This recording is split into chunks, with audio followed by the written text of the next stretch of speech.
మా అమ్మనే తెలంగాణ ఇచ్చిందని ఒకడంటుంటే మా అయ్యనే తెలంగాణ తెచ్చిందని ఇంకో పార్టీ అంటుంది.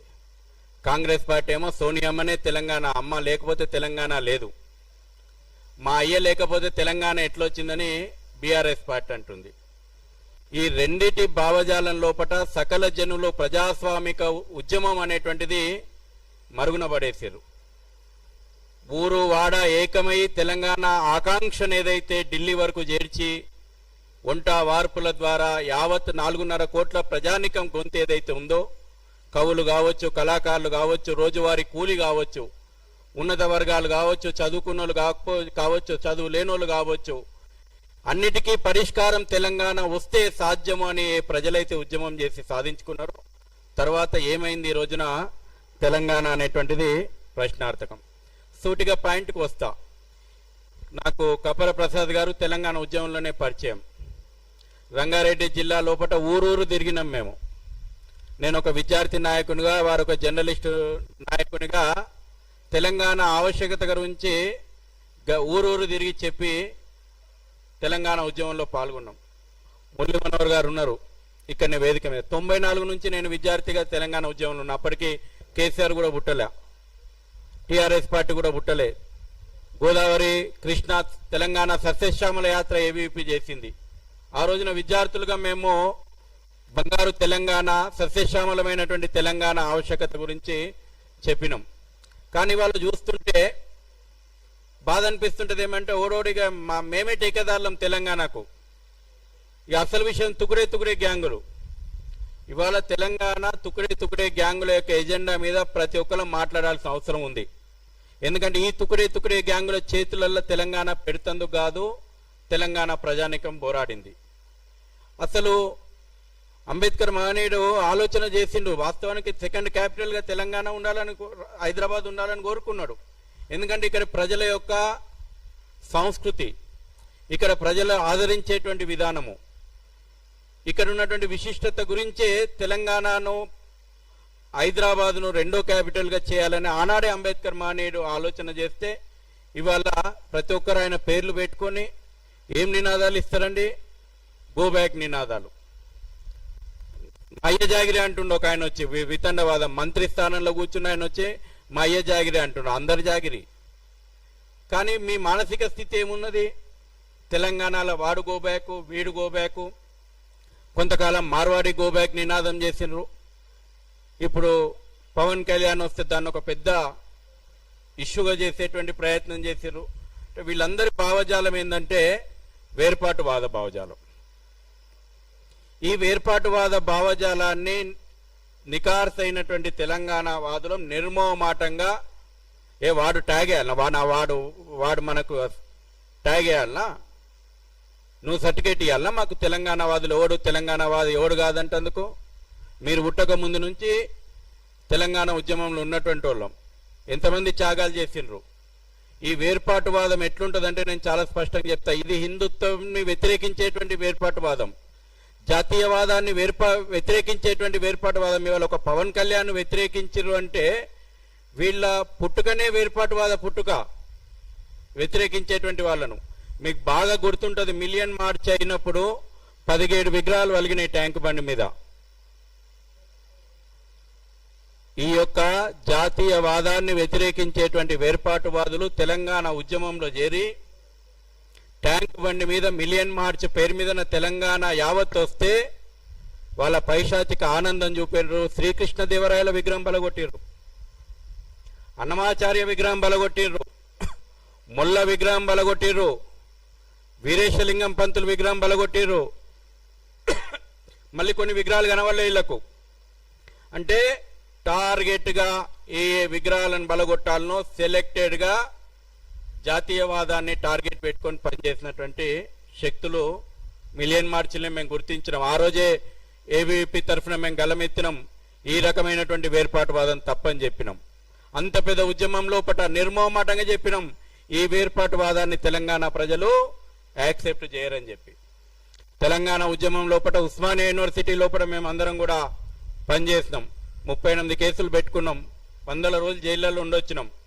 ఏ రోజు కూడా ఈ శక్తులన్నీ కూడా అవకాశం దొరికినప్పుడల్లా తెలంగాణ ఉద్యమాన్ని వేర్పాటువాదం వైపు తీసుకుపోయేటువంటి ప్రయత్నం చేసింది. ఇదే తెలుగుదేశం పార్టీ ప్రజాప్రతినిధులు రాజీనామా చేసి వచ్చి ఆర్ట్స్ కాలేజ్ దగ్గరికి వస్తే వాళ్ళను బహిరంగంగా వాళ్ళ మీద అటాక్ చేశారు.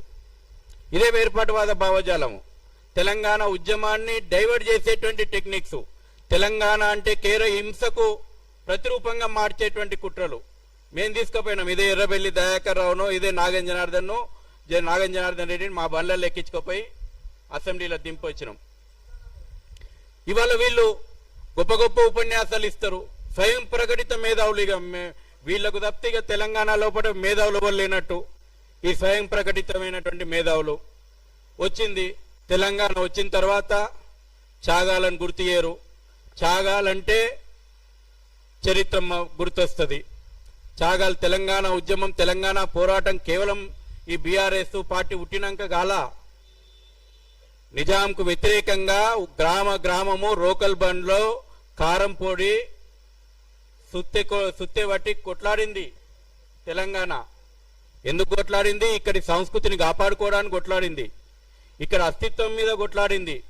తెలంగాణ వచ్చిన తర్వాత ఇదే వేర్పాటువాద భావజాలము, ఇదే తుకుడే భావజాలం పోయి నిజాం సమాధికి గులాంగిరి చేస్తారా మీరు? ఒక్కనాడు కూడా అసెంబ్లీ ముందరున్నటువంటి సర్దార్ వల్లభాయ్ పటేల్ విగ్రహానికి పూలమాల వేయడానికి మనసొప్పని మీ భావజాలం, ఒక్కనాడు కూడా సెప్టెంబర్ 17 పోరాటాన్ని స్మరించడానికి ఒప్పుకొని మీ భావజాలం, నిజాం సమాధికి సలాం కొడుతుంది. ఎక్కడో టర్కీలో నిజాం వారసుడు చచ్చిపోతే ఇక్కడికి తీసుకొచ్చి అధికారిక అంత్యక్రియలు చేస్తారా మీరు? ఈ భావజాలాన్ని మనం అర్థం చేసుకోవాలా. ఈ రోజు కూడా ఆ భావజాలము పెట్టలేకపోతా ఉంది. కాబట్టి ఇంతకుముందు చెప్పిన అనేక విషయాలు ఎంఐఎం, నేను వాటి జోలికి పోను. కానీ ఈ రోజున ఏ తెలంగాణ ముసుగేసుకొని అది నక్సలైట్ భావజాలం, వీళ్ళందరూ వీళ్ళ పిల్లలు మాత్రం కార్పొరేట్ కంపెనీలలో జాబులు చేయాలా. ఇక ఈ కోదండరాములు, ఆ నాగేశ్వర్లు, ఇక పేర్లు ఇక చాలా పెద్ద లిస్ట్ ఉన్నది, టైం లేదు. వీళ్ళు మాత్రం మంది పిల్లలు మాత్రం నక్సలైట్లలో చేరాలి. నేను మొన్న డిబేట్లో అడిగినా, నీ పిల్లలు ఏం చేస్తున్నారు చెప్పు, ఏ కార్పొరేట్ కంపెనీలలో పనిచేస్తున్నారు చెప్పు, ఏ అమెరికా సామ్రాజ్యవాదం లోపల పనికి జాబుకు పంపించినవు చెప్పు. తెలంగాణ లోపల దారి తప్పించేటువంటి ఉద్యమాలని చేసినటువంటి వాళ్ళు ఈ రోజు కూడా అవే కుట్రలు చేస్తా ఉన్నారు. ఇదే కేవలం మనకు పైకి కనిపించేటట్టు పవన్ కళ్యాణ్ వస్తే వ్యతిరేకించారు, పవన్ కళ్యాణ్ వ్యతిరేకించారు అంటే వీళ్ళకి సనాతన ధర్మం గురించి గట్టిగా మాట్లాడతాడు, హిందుత్వం గురించి గట్టిగా మాట్లాడుతున్నాడు కాబట్టి వీళ్ళు వ్యతిరేకించాలా. ఈ రకమైనటువంటి విషయాలపైన ఇప్పుడు తెలంగాణ సమాజం లోపల మన ముందర ప్రశ్న ఉంది, మనం గట్టిగా మాట్లాడాల్సిందే. లేకపోతే ఈ తుకడే గ్యాంగులు తెలంగాణను వశం చేసుకోవాలని కలలు కంటున్నారు. అరే ఓడోడిగా నీకు వీడేమన్నా స్టాంప్ వేసి ఇవ్వాలన్నా తెలంగాణకు హైదరాబాద్కు రావాలంటే? వీడి భావజాలం ఎట్లయిపోయిందంటే వాడు ముఖ్యమంత్రిని, మంత్రులను, రాజ్యాంగాన్ని, వ్యవస్థలను ఇవేవి మాకు పట్టనట్టు మాదే తెలంగాణ అన్నట్టు మాట్లాడుతూ ఉన్నారు. తెలంగాణ ప్రజలు బలిదానాల చరిత్ర ఉంది, అవును. తెలంగాణ ప్రజలకు ఉద్యమాల చరిత్ర ఉంది, తెలంగాణ ప్రజలకు త్యాగాల చరిత్ర ఉంది.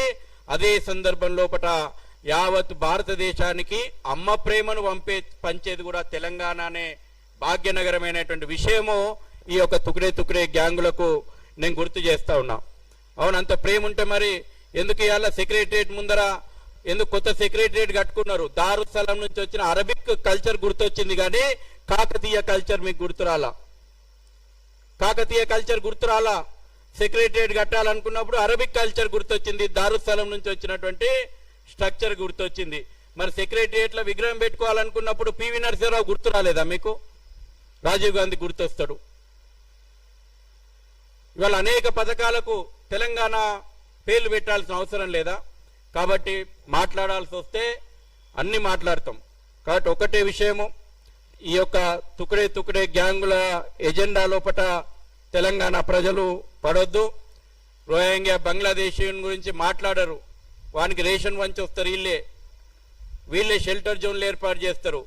కానీ ఈ దేశంలో ఉన్నటువంటి మన తోటి పౌరులను మాత్రం వ్యతిరేకించాలి. మీ పిచ్చి పరాకాష్ఠకు చేరింది, ఈ పిచ్చిని తెలంగాణ స్వాగతించదు. ఇప్పటికైనా ఈ స్వయం ప్రకటిత మేధావులకు కానీ ఈ యొక్క ఠేకేదారులకు కానీ జ్ఞానోదయం కలగాలి. లేకపోతే మాత్రం ఖచ్చితంగా మిమ్మల్ని రోడ్ల మీద ఉరికిచ్చి కొట్టే రోజులైతే ప్రజల చేతులకు ఎజెండా తీసుకుంటే మీ పిచ్చిని బుద్ధి చెప్పేటువంటి రోజులైతే వస్తాయి. ఎందుకంటే మరీ టూ మచ్ అయిపోయింది మీ వ్యవహారం. కాబట్టి ఈ యొక్క మంచి ప్రయత్నం చర్చ మీరు అన్నారు జిల్లాలో పెట్టాల్సిందే, ఓపెన్గా మాట్లాడాల్సిందే. ఓపెన్గా జాతీయ భావం వాడోడో కలలు కన్నాడట తెలంగాణ వస్తే ఇక్కడ హిందుత్వం పెరిగిపోతుంది, జాతీయ భావం పెరిగిపోతుంది అని వాడు ఓవైసీ కలలు కన్నాడట. నిజం చేస్తాం బిడ్డ, నిజం అవుతుంది అది. ఖచ్చితంగా నీ కళలు నిజమయ్యే రోజులు ఉన్నాయి. ఇక్కడ జాతీయవాదమే పుంజుకుంటుంది, ఇక్కడ హిందుత్వ జాతీయవాదమే రాబోయే రోజుల లోపల ఉంటుంది. నీ వేర్పాటువాదం, నీ రజాకార్ భావజాలంకి బొందలే మిగులుతాయి. చాలా బొందలు ఉన్నాయి ఇప్పటికే, ఇంకో బొందలు మిగులుతాయి. జై శ్రీరామ్. అనేక విషయాలను కూలంకషంగా వివరించినటువంటి రావినూతల శశిధర్ గారికి ధన్యవాదాలు. ఇప్పుడు మురళీ మనోహర్ గారు ఏబీపీ పూర్వ జాతీయ అధ్యక్షులు, కరుణాసాగర్ గారు అడ్వకేటు, చాలా అనేకమైనటువంటి ఉద్యమాల్లో తెలంగాణ వాదులకు తన అడ్వకేటు ద్వారా అనేకమైనటువంటి బెయిల్స్ కానీ ఇంకా ఇతర న్యాయ సేవలు అందించినటువంటి కరుణాసాగర్ గారికి స్వాగతం సుస్వాగతం తెలియజేస్తూ ఆయన మాట్లాడాల్సిందిగా కోరుతా ఉన్నాను. భారత్ మాతా కీ, భారత్ మాతా కీ. తెలంగాణ జర్నలిస్ట్ యూనియన్ ఆధ్వర్యంలో నిర్వహిస్తున్నటువంటి ఈ రౌండ్ టేబుల్ కాన్ఫరెన్స్ కి విచ్చేసినటువంటి ప్రతి ఒక్కరికి నా యొక్క ధన్యవాదాలు తెలియజేస్తూ, నమస్కారాలు తెలియజేస్తూ, చాలా విషయాలు చాలా మంది చాలా విషయాలు చెప్పారు. ఇక్కడ స్క్రీన్ మీద కనిపించేటువంటి ఈ తిట్లు, ఈ ఆరోపణలు, ఈ కౌంటర్లు, ఈ అలిగేషన్స్ ఇవన్నీ కూడా వన్ పార్ట్.